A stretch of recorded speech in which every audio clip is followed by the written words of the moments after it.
Ultimate Venom? Are you serious? He looks so gorgeous. He looks beautiful. He looks perfect. Jesus Christ. Ultimate Spider-Man is just the series that keeps on giving. At a certain point, you think it would fall off, but it just somehow keeps getting better. Anytime people have criticisms, this book answers those criticisms tenfold. Gosh, this issue was amazing. Ultimate Spider-Man issue 19 was just so perfect. There are so many little factors in here that were great. So we'll just start from the very beginning, and I'll talk about how I feel about it. We'll go from there. But before I jump into it, if you have read Ultimate Spider-Man 19, please let me know down below what you thought of it, because, gosh, this could be the best issue of the entire run so far. It's a 10 out of 10 for me. But the issue starts, and when you see Richard, and he's talking to Black Cat, right? And they're pretty much apologizing for things that had happened the previous month. Now, we're left like, whoa, how's Richard even out here? Last time I saw Kingpin had him, and he was about to handle business with this guy. He's probably going to kidnap him, torture him, and make him tell all the secrets. That's what we figured, right? But then you flip the page, and you realize what Richard is exactly apologizing for. He got real scared, right? Kingpin's on top of him. There's a lot of people there, very scary. Some bullseyes there. You know, Black Cat Sr. is there. And Richard got really scared. So the suit asked him if he wanted to take over. Richard's like, yes, please take over for me. And the suit's like, close your eyes. You flip the page, and oh my God, it's Ultimate Venom. He's finally here. I know they called Richard Venom already, or at least he was titled Venom by Miles Morales' Spider-Man when he came over during the Incursion event. But it's so great to actually see him being Venom. Like, look at this. Jesus Christ, this looks beautiful.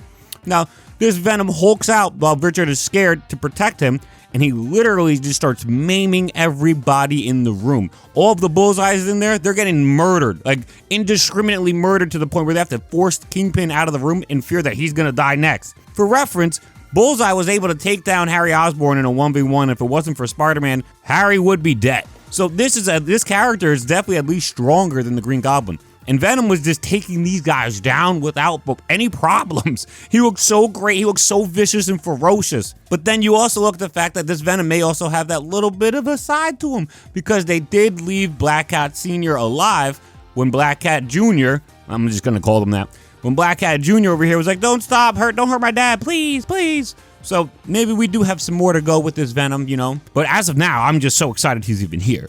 I think he looks gorgeous. Chiquetto is just the greatest. I think it works so well in the story. I do know that the story is hinted at Eddie Brock, and everybody who watches my channel knows that I love Eddie Brock. So maybe in the future, Eddie Brock becomes Venom, but I'm not. I'm just here for the ride, baby. I'm not here to speculate or hate. I'm just here because I'm enjoying it. That was sick. It was amazing. But then you go even further, right? Kingpin is having a meeting. This is what the previews were about. Kingpin is having a meeting with his forces, and they're trying to figure out exactly what's going on, right? Mr. Negative has been hit by Mysterio and Green Goblin quite a bit. On top of that, Mr. Negative theorizes there's a mole in the group who's actually working with Mysterio. Kingpin doesn't let Mr. Negative check him out or anything with his powers to figure anything out, but the meeting is left on easy odds. You can tell that the people within the Sinister Six, they are no longer jiving with one another. Harry and Gwen have destabilized their operation to the extent that they can't trust each other anymore. Kingpin's trying to get them to trust each other, and they're still having difficulties with it. On top of that, Wesley is working with the Mysterio and Green Goblin. So somebody who is very, very, very close to everything is actually witnessing everything and then reporting back to them to let them know what they should be doing. So they really are like getting sold out by their own mans. It's freaking awesome. I can't wait to figure out how or where the story goes, man. I love how the Sinister Six are all at odds with each other, to the extent that even you'll find later in the issue, Moleman actually breaks into Peter Parker's apartment to talk to him.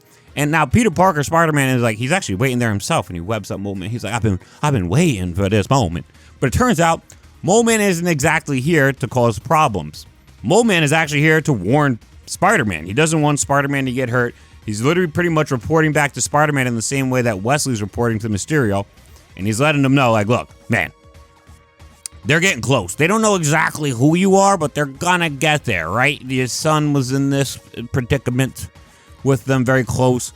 The Black Cat Jr. as well, very close. And, you know, the things are just way too close to each other. They're going to find out eventually you got to do something.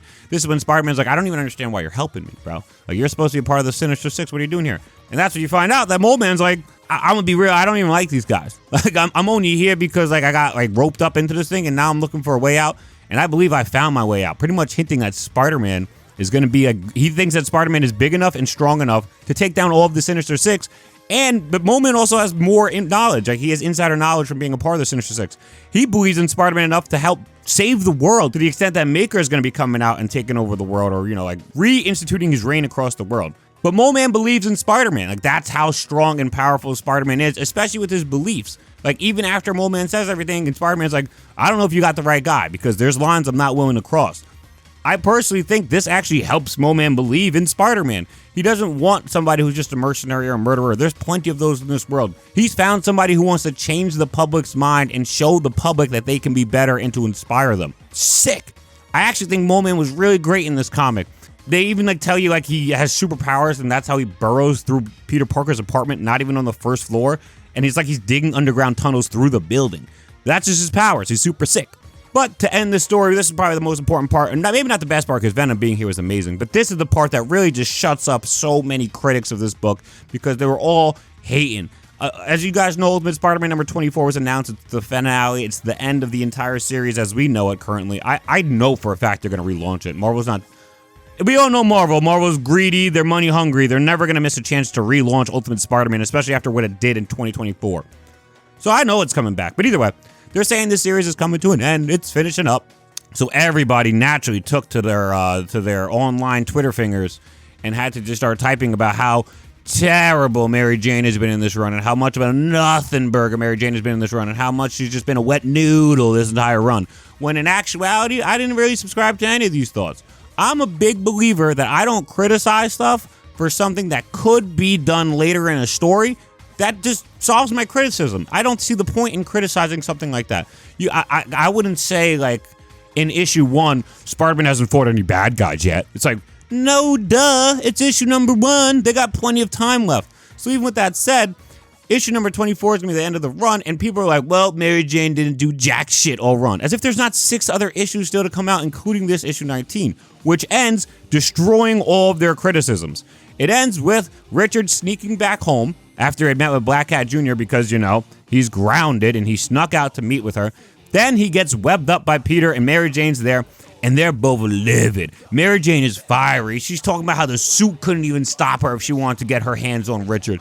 And honestly, the suit's probably yeah, you right, dog. This woman is scary.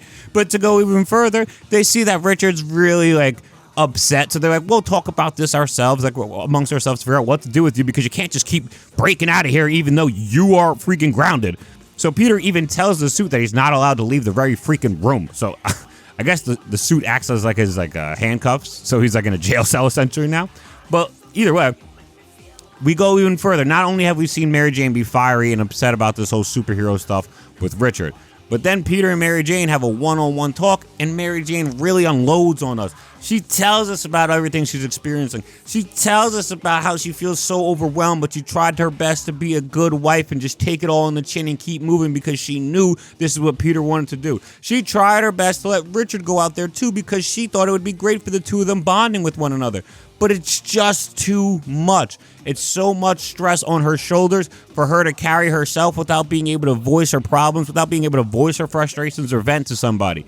She's not even hating on Peter for anything. It's not like she's trying to be childish where she's like, you can't be Spider-Man anymore. I know the world's gonna end if you don't, but stop it. No, she's not being childish. She's just voicing very real complaints about her husband, her partner, who's not there for her, and asking so much of her on such a whim, on such a moment's notice. She just has been thrown into this whole thing. And God, this scene was amazing. It was phenomenal. We finally get to hear what Mary Jane's been feeling. We get to understand more about Mary Jane. This scene was integral to the success of Ultimate Spider-Man. God, it was great. And it goes even further with Mary Jane not even being like, you need to do more for me. She's even more like, you need to tell me everything so I understand this. Because I have a feeling that Mary Jane's going to be even more involved going on from here to this point, because clearly she wants to be a part of this thing. She doesn't want Peter just be out there in the dark fighting for himself. She wants to join in and make sure he's safe and make sure he's okay. Gosh, I love this book. This book's freaking amazing. I can't wait to see where it goes. Like I said, I theorize Mary Jane's going to be in it more. We know Harry and Gwen are listening to Wesley in their conversation with the Sinister Six. So obviously they're going to be using this information to attack more. My guess is they're going to try and attack Mr. Negative more to keep the destabilization up for the Sinister Six. But that's just me. That's my prediction. What I'm really looking forward to, though, is seeing Venom again. I don't know how he's going to come about. I don't know where in the story he's supposed to fit in. but I want to see this glorious character design again. God, he looks so great. That's pretty much it for me. I loved Ultimate Spider-Man 19. I think this is probably the best book out of the entire bunch so far. Strongly recommend everybody buys it. And again, if you have read it, please let me know what you thought about it down below. That's pretty much it for me in this video, though. So, yeah, if you guys want to check out my Discord and talk to me more there, I'll put the link in the description. If you have the means, I'll put my Patreon in the description as well. But I think that's it for me. Yeah, that's it. Dunk out. Peace.